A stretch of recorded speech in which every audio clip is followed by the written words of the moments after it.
Good morning and welcome back to Good Morning Antigua, Barbuda. Great being in your company. I am Brusella Marsh. Today is Monday, the 19th of March, 2012.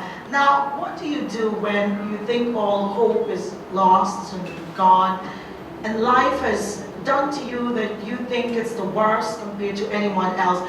Do you give up? Do you get demotivated? Do you just want to lay down and die? Well, there's always hope at the end of any tunnel. And I have some folks with me this morning, and they can tell you all about motivation and about hope. With me, George Pessotti. He is a burn victim and a survivor, and the author of this book, Reason for Living, a burn survivor's story of hope and rebirth. It's all about recover, renew, and return. Also with me, a gal who needs no introduction. Everybody knows her, our beloved Paula Jacobs, and she's a burn victim and survivor. If you remember, she was in a tragic accident in April, it's the 12th of April in 2008, and her constant supporter. And I'm telling you, when you have an aunt like her, you don't need anybody else but Jesus. With me is Mariah Jacobs. Let's say good morning to them all. Good morning. Good morning. It is difficult to stay motivated when life has thrown you what you would have perceived as the worst that can come of a human being. But you two, George and Paula, you are here to testify that there is a rebirth and you can be renewed and you can be motivated. Let's start with you, George, in the Phoenix Society. You were burned in 1979. I must admit I was already on the earth, but tiny tot. But 1979, that was a long time ago. If you don't mind, let's go back to the day when that happened. It was May 12, 1979. Us burn survivors all remember our burn date because it's like a new birth date. And I had some gasoline fumes came in contact with a pilot light on my kitchen stove and blew up the entire house. My body was on fire. I ran outside, rolled on the ground. And I was very lucky that day because my neighbor had an EMT visiting him, and they heard the explosion, and Bill McMillan was his name, and he ran to my side, got the garden hose, watered my face down, took off my watch, pulled off my polyester socks, which had melted to my lower legs, and wet a piece of gauze and had me suck on the gauze. So I always say Bill was the man that saved my life that day because cooling the burns down was very instrumental in my recovery. And I was transferred to Boston Hospital, Brigham and Women's Hospital, where Paula was also treated, and I spent 70 days in the intensive care unit. Of course, back in those days, the treatments were a lot different than today. We would go to daily tankings where they would soak your body in a chlorine base to kill the bacteria and strip the bandages off and do debridement, which is peeling off scabs with tweezers. Absolutely excruciating. On a scale of 1 to 10, it's a 12. And they would do that twice a day. Today, To a human being? to a human being. It was almost inhuman, but it was the only way they could do the debridement and to kill the germs because a lot of survivors die from infection. So they try and clean the wound site. Was there any point during the process of healing that you thought, I might have just died, I should have just died, I wish I was dead?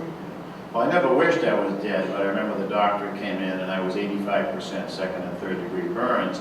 And usually the percentage of burn you are is your mortality rate. So the doctor said, there's an 85% chance you will not survive. And I remember saying, those are your odds, but they're not mine. And I remember my mom, I had a good family and friends and 2 small children at the time. And my mom, I had a collage of all of the family members in my room, and she certainly had a central picture of Jesus with the family because we were also very faithful. And I think hope is something that those that don't have it oftentimes die. And I know in my case I was very motivated, very positive attitude, very athletic, and I had a lot of will to live, which not everybody has. Paula, when I met her as part of our Survivors Offering Assistance Program, which is a Phoenix Society program, where we train burn survivors to visit patients like Paula. And that's how I met Paula, was in the Boston hospital at the critical point of her injury. And we know that recovering from a burn is probably the most difficult injury in the world, because first, your body is ravaged physically and you go through tremendous pain. In Paula's case, she was put into a medically induced coma so that she would not feel and witness a lot of the pain that I sustained. And then they slowly brought her out of a coma and did a lot of surgeries and donor sites and transferring skin. So I know when I met Paula, she didn't understand a lot about burns, and I think she would tell you that it was very helpful meeting someone else who had been through a burn experience, who had survived, and I could bring that hope to her bedroom and say, you know, don't give up hope, that we all have a reason for living, and although it's difficult in the beginning, it always gets better. So the pain and the surgeries end, but then the toughest journey for survivors is the emotional side of recovery, because we've lost parts of our body. Paula has some very permanent scars, and as people are reintroduced to society, that's where the emotional part of the healing starts, which for many is the most difficult, because I know she gets stares in her community, or children will say, what happened? Your skin looks a little different. Sometimes there's questions, can I work? How will I be sexually? Will someone find me attractive? Will I be able to take off my shirt and wear a bathing suit? So those social, psychological readjustment issues are very prevalent in the burn community. But I often say sometimes who you were prior to your burn injury comes back stronger after you burn. And I knew Paula had her faith.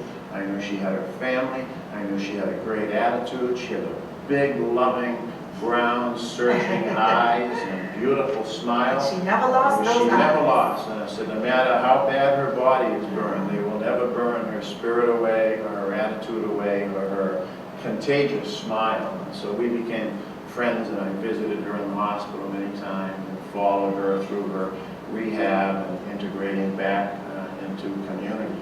So I've said that what I would like your community to know, that being burned is a very difficult process, and I consider any burn survivor, Paula included, to be a hero, because it's like she went to war and she was badly burned and badly injured. She suffered a lot and went through surgeries to rise from the ashes, like the legendary phoenix bird, which our charity is named after. It's a symbol of rebirth and hope. So as Paula comes back to the community, I would say think of her as a war veteran, a hero, and put medals on her chest, because I know what she has been through. Because you've been there. Because I've been there and done that.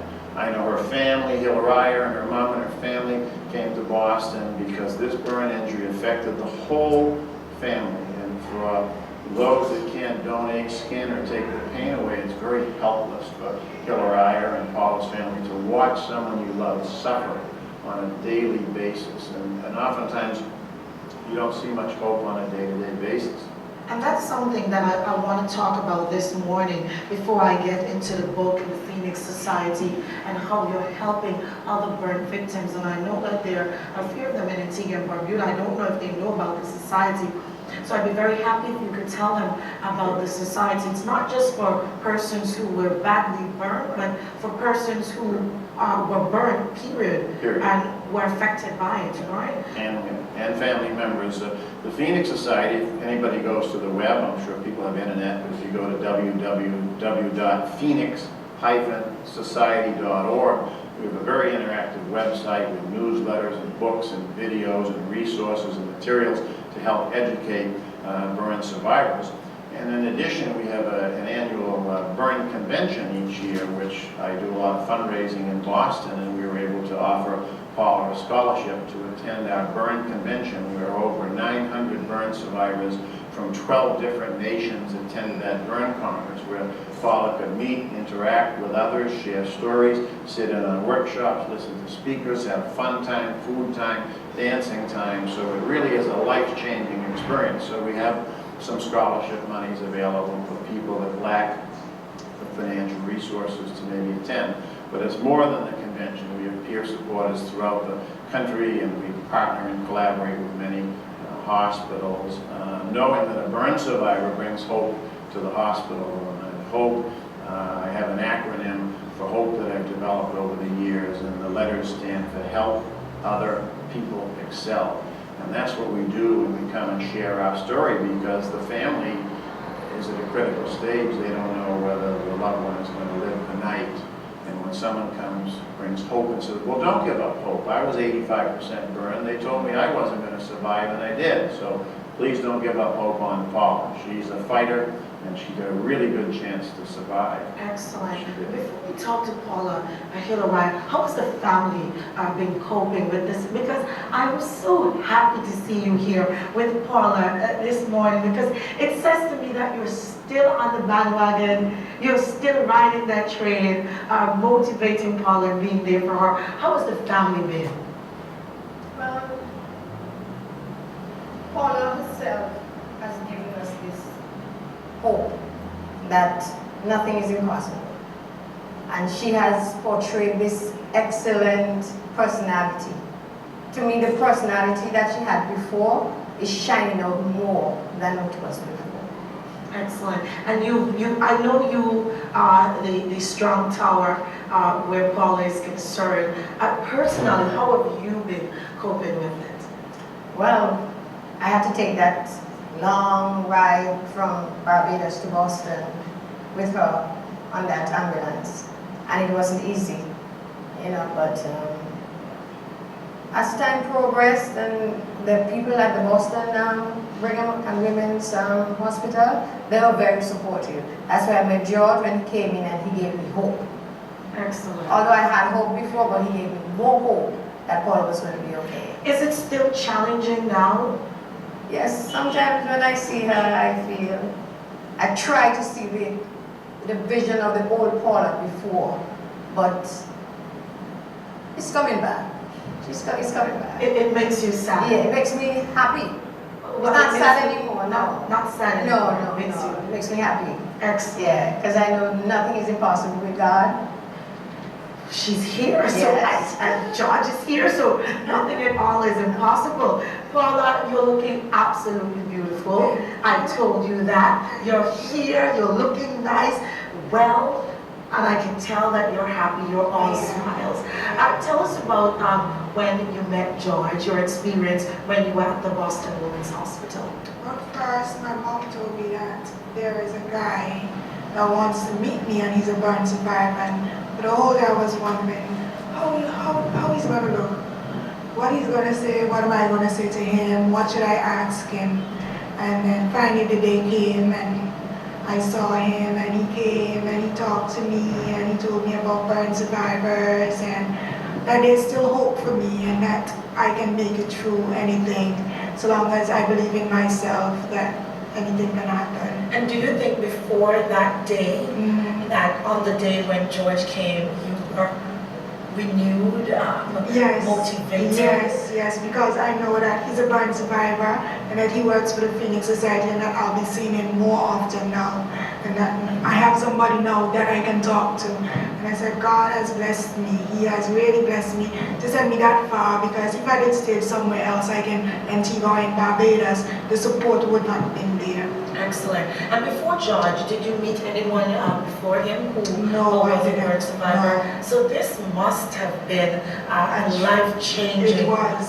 moment when you It met was. George and the Phoenix Society. It was. Now, 2008, well, compared to George, I would say 2008 is a long time, Yeah. but compared to George, it's a very short time. But 4 years for you being a burn victim and a survivor, Yeah. it's a long time, and you must be celebrating every year that passes. I do. How have you been so far? We want to know about Paula.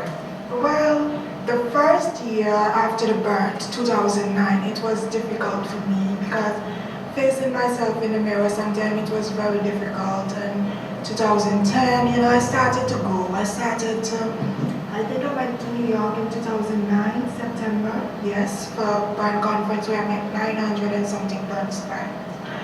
And that was hilarious for me, really, because I thought I had it bad, but when I went there and I saw other burn survivors with no fingers, face totally disfigured, registered, and I was in a room with a lady that didn't have no hands, and everything she wanted to be done, I had to do it for her, and I was like, God, I'm blessed. I'm really blessed. In spite of the 85% burnt, I'm still blessed. I can still do things for myself. I see one lady, she didn't have no legs, no hands, and her husband, he helps her do everything, and I'm like, I'm totally blessed. Excellent. Yeah. And do you think that that experience changed your outlook on life and your outlook on yourself? It did. Because you know, as human beings, we always think we have it the worst. Yes. Until we meet someone who yeah. has it even worse than we do. It did. In New York, my aunt came and visited me as well, and I went to a church that night, Brusella. She took me to a church, and I got baptized.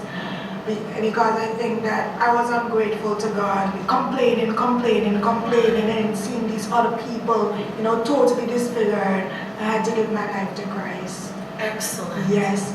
And 2010, getting better.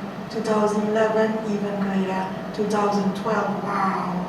That's awesome. Yeah. I must say this because I remember when you came back first, I interviewed you. Yes. And I've seen you a couple times after that. Yeah. And Paula, I'm not saying this because I'm on TV. Yeah. You're beautiful. It is getting better. I see Paula, your face is there, the scars are healing. Yes. Is this what happens over time? It always gets better with time. And as I've told Paula that much beauty in life is what we have on the inside. Our scars do not define who we are. We might have contours and wrinkles and pieces of our body missing, but anybody that falls in love with anybody, we've had many people in our charity that have met at our burn congresses and have married subsequent to their burn. So I always tell Paula, there's hope if you work on being the best person you can be on the inside. I mean, men love qualities like sense of humor and attitude and family values and compassion and love and understanding. Those are qualities in any human being that someone finds attractive. So I can tell you that there are many survivors that fall in love and went to relationship, and the scars are not an issue at all because they fall in love with the person, not the scarring. And so that's the hope that we bring. And I say that to Paula, she's still a young woman, and she's got her burn birthday coming up on April 12th, and it's a day we never forget. But her scars do not define who she is, and we find many people do more with their lives after they've been burned, because the old saying, through adversity, we are introduced to ourselves. Many people never face a challenge like Paula has had in her lifetime. And when they have to face it and survive it and go through it, then we often find at the end of the tunnel, that person becomes more beautiful, more compassionate, more loving, more faithful. And so she's a young burn, but she's really on a well road to recovery. And I would say for the community to embrace this woman because of what she's been through. And it's okay to ask questions, but it hurts when people stare and say mean comments. The children are beautiful because they will come up and say, hey lady, what happened to you? And that's a genuine curiosity. But sometimes, kids are very inquisitive. Yeah, but adults, sometimes they point and they stare and they make mean comments. So we find that adults are more of the problem than children. So accept someone and think, if this happened to someone in your family, would you not love your child because she looked a little different? She's the same on the inside. And her children have been great. It's been an experience for them. I was glad to meet her son. And we are more spirit than we are flesh. Yes. And then your spirit can never burn. Can't take it away. So you are who you are. Yep. What are some of the challenges you face? I know that George highlighted a few of them. What are some of the challenges as a person who have survived such a traumatic experience?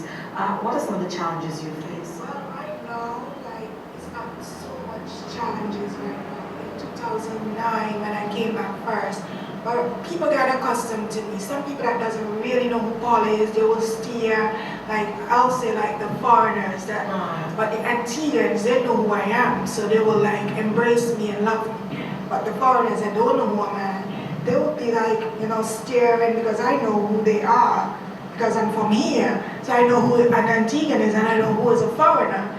But it's not such a difficulty for me, it's not. It's getting better. It's getting better. And I admire that. Yes. You know, when you first came back, of course, it must have been challenging. It was. And as you said, looking in the mirror, that's who you are now, and what you were then. But then Phoenix Society came along, and I know that your aunt, Hilariah, she spoke so highly of them. Recover, renew, return. Speak to me about that. That's kind of our mission statement, because we know that people go through stages in recovery. Initially, it's about the physical side of recovering and getting through the surgeries and the pain.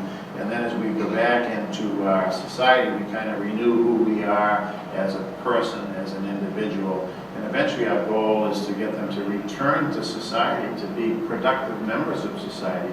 Your burn does not have to limit who you are. I've met some incredible people. J.R. Martinez, anybody that watches the Dancing with Stars, is currently on the Phoenix Society board.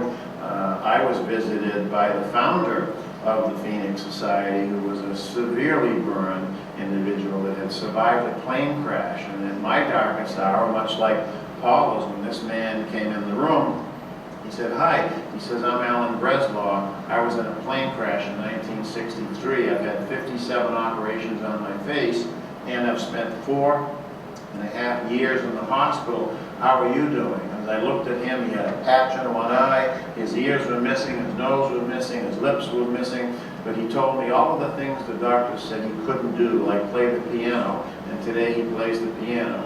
He said they had never played tennis, but he Velcro straps a tennis racket to his arm and plays.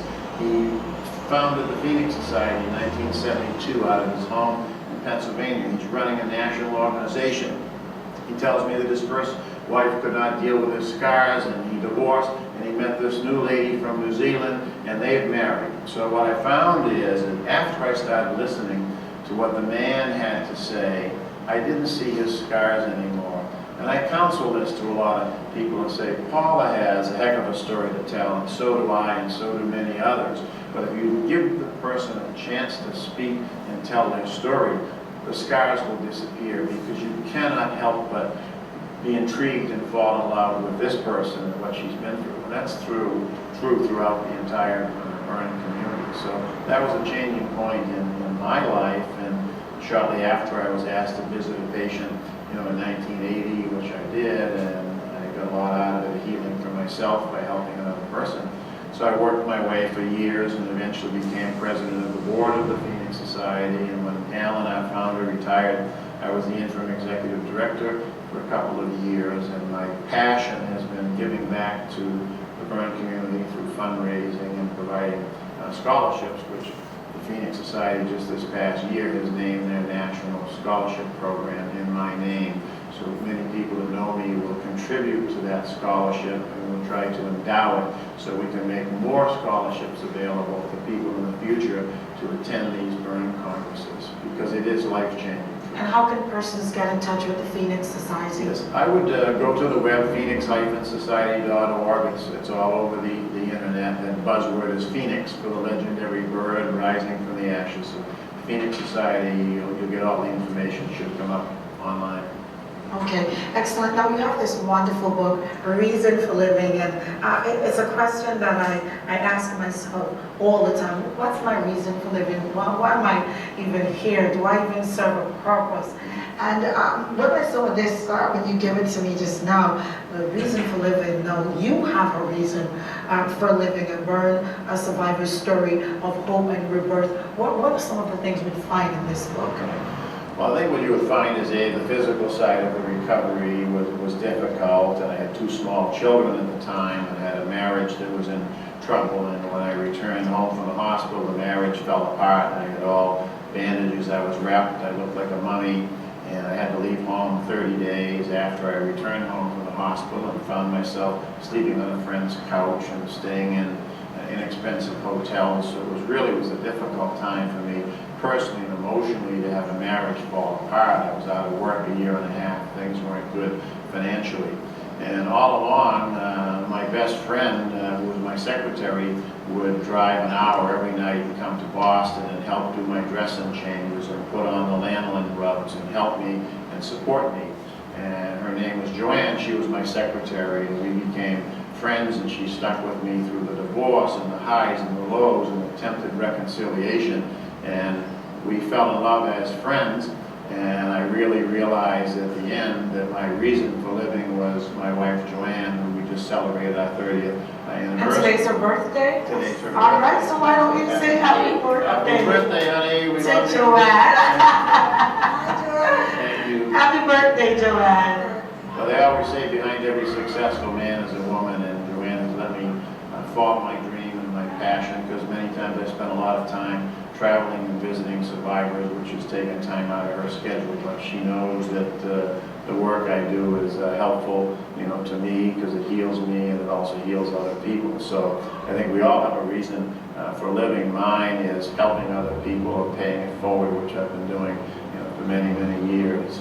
One of my burn mentors, Dennis Garden, spoke at one of our conventions, and he's a black man that was severely burned as a 14-year-old child as he was taking apart his motor scooter in his basement, and the fumes blew up. But when Dennis spoke, he said that, I think when we're in our mother's womb, that the guardian angel pays us a visit, and she whispers in our ear what our purpose in life is. And then after we're born, we spend the rest of our lives trying to figure out what it was the guardian angel whispered in our ear. So you have to think deep to find out what your purpose is in life. But I've said life is more about living and not dying, and that I kind of speak sometimes on what I call the hyphen in our life. And what I mean by that is we all have a birth date. You were born April 19th, 1982. So if we would look at Paula's tombstone, after her birth date, we would have a hyphen. And the hyphen stands for what you do between life and death. So what is your purpose in life? Because when you pass on, what is your mission? What is your hyphen? What did you accomplish? So I challenge people to think about your epitaph in life and kind of write it down. We might say, here lies a woman who, and then you fill in the hyphen, because it's your And you heard life. what she said? Helps. Helps. And I think that's the same for you too. We're quickly running out of time. I know I don't have to ask you who or what inspired you to write this book. Did it take you a long time to put it together? Not a long time. I encourage people that have a traumatic story to write down their story. Whether you ever publish it or not is not important, but I think you capture the raw emotion of what is going on at the time. And if you're able to write that down like I did in a manuscript during painful times, and then it becomes fresh in your mind. In my case, I put the manuscript away for 25 years because my children were small, they were in the school system, we've gone through a divorce. I did not want to publish this book during their formative years, so I waited 25 years and then published the book, and I think it worked out well, because now my boys are able to better understand what went on, what some of the struggles were, and what burn survivors go through. Was it emotional for you to write this book? Because this book would take you back to some very painful times, and I'm sitting here thinking, didn't this man just want to die? Being burned so bad, having no one around, and then of course after you got your rainbow, which is your wife, who's your wife, and life turned around for you. But in the midst of the darkness, didn't you just want to lay down and die? Well, I never really thought about dying. I knew I was seriously ill because the doctors, told me there was a small chance that I would survive. And something in the human body tells you when you're badly hurt. You don't need someone to say you're going to die. I'm sure Paula knew she was seriously injured, as I was. But I always tell a story when I was the sickest and running 104 temperature. My parents, who were good Christians, went to the Mission Hill Church in Roxbury, Mass, which is close to the Brigham and Women. Also, that's Donna Summers' church, where she got her start singing gospel. But my dad was baptized at that church, and they went in to see a Father McDonough, who was known for his faith healing. And my mom told a story that her son was burned and that he might not survive the night. Could they pray for her son? And as Father McDonough splashed her with holy water, my mom passed out in the church. And from the time they left the church, which was about 5 minutes to get to the hospital, my temperature dropped from 105 to 101. And I've often said, I don't know whether that was the hand of God saying that it's not my time to leave this earth, or whether it was the wonderful doctors at Brigham and Women's who had some pretty good antibiotics that could kill off my numerous infections. But I never questioned as to why I survived. And you shouldn't either. I shouldn't, because I think I'm here for a reason, and I try and practice my reason every day by the life that we live and how we Motivating treat and other human beings. So was it an emotional process too? Write this down. Absolutely.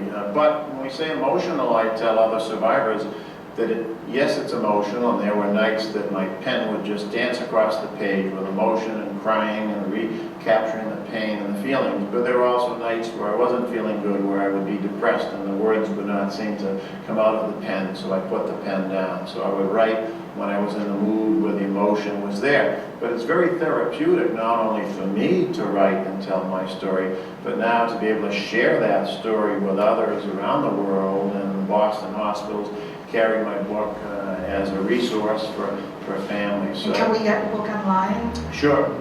So the greatest gift is to help another human being, and some of the notes I've got from people all around the world that have read the book that have said it helped them, in their recovery. I actually had a girl in Florida who wrote me a beautiful note saying that my book had saved her life. I didn't know what she meant by that. She had explained that she started reading my book and was very moved by the story, and she left it on the end table next to her couch. And she couldn't sleep in the middle of the night. She was thinking about my book, and she decided to get up and read some more. Well, as she got up, her daughter had forgot to blow out the candle on the end table next to my book, and as the wind was blowing the sheer curtain across the candle, as this woman walked into the room, the curtain had just caught on fire. And she put out the fire, and she said, "I think your book saved my life because I was thinking about you and I wanted to know what happened." So she got up in the middle of the night to finish reading the story. So, so those are some of the notes that you get from people. Like the phoenix, you rise from the ashes. Paula, we have like a minute left, and of course we cannot leave without further talking to you. What's next for Paula? What are you looking forward to? Well, I want to do my last surgery, which is a facelift and a neck lift. I had a bill in Boston that wasn't paid. It was like $300,000 US.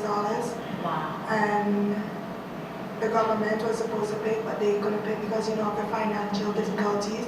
So some people in English Harbor wanted to help me, Tina, and she wanted to go on to the Yachts and get sponsors and see how much she come up with. So she told me to call the hospital and see how much they will give me off of that money. And when I called, they say that somebody already paid the bill. Yeah. Yes. Somebody paid the bill? Somebody paid the bill. Who paid the bill? No, I don't know. Somebody paid the bill, Paula? Somebody paid the bill. Auntie, talk to me. Hilariah, somebody paid the bill? God paid the bill. Tell me that again, because I didn't understand. Yes. You were $300,000. It was $1 million. They dropped it down to 300,000. Just so the government can pay it. Right. And of course, with the financial crisis, they weren't able to come forward with the money. Right. And they were trying to raise the funds in English Harbor. Yeah. So when you call the hospital to find out exactly how much you owe, Yeah. they told you, what are you talking about, child? Marlon was there, that got burnt with me the same year, and his sister was there as well, and they were there they were listening, and somebody paid the bill. I was like, yes, somebody paid the bill. And they wouldn't tell you who paid the They bill? wouldn't tell me who paid the bill, and so I asked them, so if I want to do a surgery today or tomorrow, if I can come, they said, of course you can come. Jesus is good, isn't he? Yes. And there's stories like yours and George's that keep people like me faithful and thinking that there's nothing impossible for our God to do. Because I was still doing surgeries in Barbados. I did one last year in May, and I had my neck released because it was down. So I was keeping on going back there to do surgeries, and then I was like, boy, I wish I can do my surgery back in Boston. I just wish I could, because in Barbados, there's not much technology, but in Boston, they can do anything up there. And it was just a miracle, was that? It was a miracle. And that's the word. Yeah. Well, I just want to thank you all. Do you have any final words, Hilariah? I just want to encourage anybody out there who think that this is it, my life is not worth living anymore. Just trust in God, because He's faithful. And you would know because you have Paula here and you've been through a lot too. And here you are this morning all smiling and looking all beautiful. Thank you so much. George, you've been an inspiration to me this morning. I wish you all of God's blessings in your endeavors. And like a phoenix, you rise from the ashes. And Paula, we're looking forward to greater things from you. Yes. And you are beautiful. Look at her rosy cheeks. Great smile. Great smile. So it's recover, renew, return. And we hope that you will return. And good morning, Antigua, Barbuda, to motivate us all and to spread the good words. Thank you so much, Paula. George, you're a blessing. Ilamaya, thank you so much. You're the best auntie in the world. If they were giving, they should give Nobel prizes to family who are so supportive. Yeah, other family was supportive. I know, Yes, but your face. Very humble. Thank you so much. Humble healing, I like that. And if you're at home and you would like more information, you can check out the Phoenix website, which is Phoenix-society.org. phoenix-society.org. You can see it on the screen there, or you can give them a phone call or www.phoenix.society.org and check them out. And you can also check out George's book online, Reason for Living, a burn survivor story of hope and rebirth. And you know what I like about this? It's not just for burn victims, but I think this story can inspire anyone who is going through a really difficult time right now, that in the midst of everything, in the midst of adversity and turmoil, God can pull you out and you can be renewed. This is Good Morning Antigua, Barbuda. We hope that we've motivated you and inspired you